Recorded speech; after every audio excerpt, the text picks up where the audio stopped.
자, 사동고 학생 여러분 안녕하세요. 오늘은 기술과정 4차 시 수업을 진행하도록 하겠습니다. 4차 시는 기술에 해당하는 내용을 할 거고요. 오늘 같이 얘기해 볼 단어는 기술혁신과 발명 표준에서 1-2 창의공학 설계 실제이고요. 그 다음에 2-1 기술적 문제 해결과 지식재산권에 대한 이야기가 되겠습니다. 자, 창의공학 설계의 과정에 대해서 먼저 얘기를 하겠습니다. 우리 오프라인 수업 그리고 저번에 2차 시 수업 할 때 창의공학 설계가 무엇인지에 대한 이야기를 했는데요. 생활 속에서 또는 산업 현장에서 겪는 불편함을 개선하기 위해서 아이디어를 내고 그 아이디어를 도면으로 옮기는 구체화시키는 걸 우리가 창의공학 설계라고 얘기를 했었습니다. 여기 영어로 나와 있는 turning ideas into reality가 생각을 실제로 옮기는 과정이라고 보면 되겠습니다. 그 과정에 대해서 우리가 한번 볼게요. 총 5가지 단계로 이루어집니다. 첫 번째는 문제를 명료화합니다. 즉 어떤 게 불편한지 어떤 걸 개선해야 되는지 정확하게 적거나 정리해서 구체화시키는 단계이고요. 그 다음에 두 번째, 자료조사 및 대안 탐색하기 단계가 되겠습니다. 내가 지금 해결하고자 하는 문제를 잘 해결하기 위해서 어떤 것들을 고려해야 하는지 자료를 좀 검색을 하고, 그리고 그 개선하기 위한 방법들, 즉 대안 또는 아이디어라고 하는데 그런 방법을 여러 가지를 찾아보게 되겠습니다. 자, 그리고 세 번째는 그 대안들 중에서 제일 좋은 최적의 대안 한 개를 선정하는 단계고요.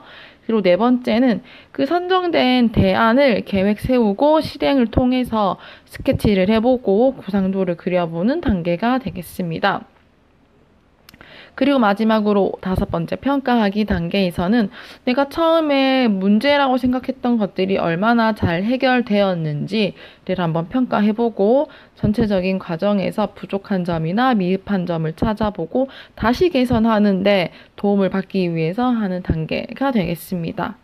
자, 우리 책에는 의자를 조금 더 편하게 고쳐보자 라는 걸 주제로 예시를 들고 있는데요. 그걸로 의사에 대한 이야기로 한 개씩 더 살펴볼게요.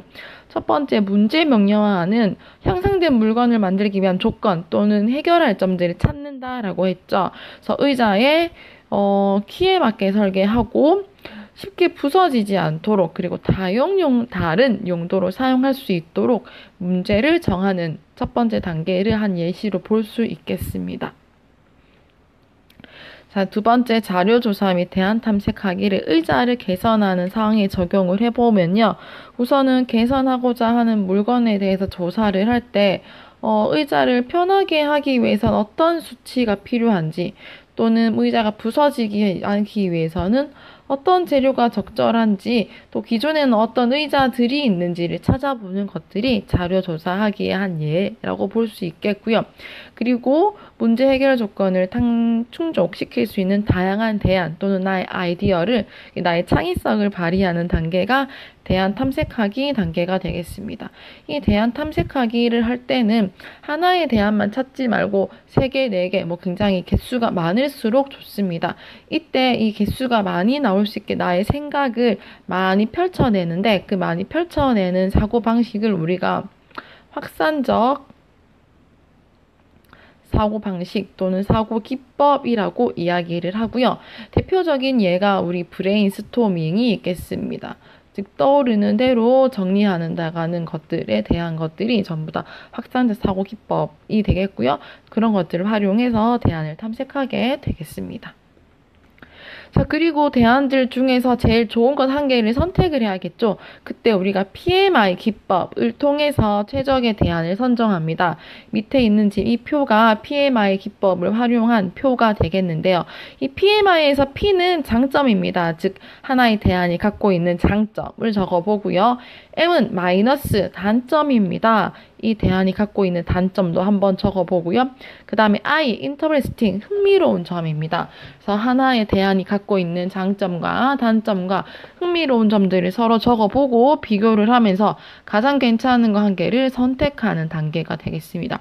자, 이 PMI는 여러 개의 아이디어를 줄여나가는 사고 기법이라고 해서 우리가 수렴적 사고 기법의 한 종류라고 얘기를 합니다. 수렴이라는 건 줄여나간다라는 뜻이죠. 그래서 이런 PMI 기법을 대안을 선정할 때 사용하면 되겠습니다. 자, 그리고 네 번째 단계에서 선정된 대안에 대해서 계획을 세우고 실행하는 단계입니다. 그래서 실제로 제작하기 위한 대안을 구체화를 하는데요. 그림을 그려내는 거죠. 내가 보다 구체적으로 작성하기 위해서 자유롭게 스케치를 그리기도 하고요. 이 스케치를 조금 더 발전시켜서 다른 사람도 같이 이해할 수 있도록 입체적으로 그리는, 즉 이런 모는 종이 위에 정투상법이나 사투상법 또는 등각투상법으로 나타내는 구상도를 그리는 단계가 이 단계가 되겠습니다. 자, 그리고 마지막으로 내가 구상했던 그리고 도면을 표현했던 것들을 평가해 보는 건데요. 이 평가 단계에서는 문제 해결 조건이 효과적으로 충족되었는지를 종합적으로 살펴보고요. 잘못된 점과 잘한 점 등이 어떤 게 있는지를 다음번에 개선하기 위해서 반영하기 위해서 찾아보는 단계입니다. 그래서 내가 했던 그 일련의 과정들이 잘했는지 못했는지를 판단하는 단계가 평가하기 단계가 되겠습니다. 자, 앞에 봤던 과정들을 거쳐서 우리가 창의적인 공학 설계를 거쳤다면 이번에는 기술적 문제 해결 과정에 대한 이야기를 보겠습니다. 우리 기술적 문제 해결 과정은 교과서에는요, 129쪽이 되겠습니다. 기술적 문제 해결 과정에서 기술적 문제는 뭘 얘기하냐면 생활이나 산업 현장에서 겪는 곤란함과 어려움을 이야기합니다.